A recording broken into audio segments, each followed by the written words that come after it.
Ito pong si Mark. Ito pong si Mark ay na-snatchan ng cellphone. Lapit ka dito.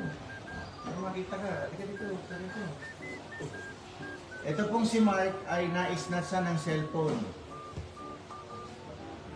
Pagka-snatch po ng cellphone niya na Oppo na nagkakahalagang 10,000 pesos, siya po ay nakipampuno sa snatcher na may daladalang motor.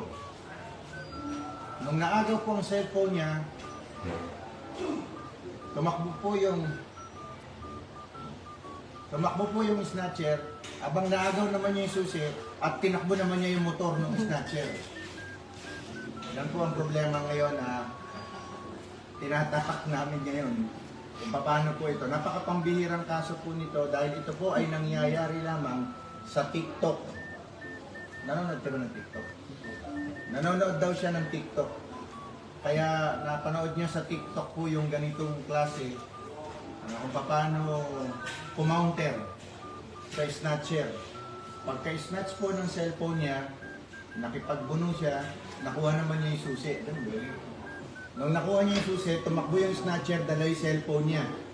Samantalang siya, sinakyan naman niya yung motor, tinakbo naman niya yung motor, siyempre. Kaya nandito po siya ngayon, nagre-reklamo po siya.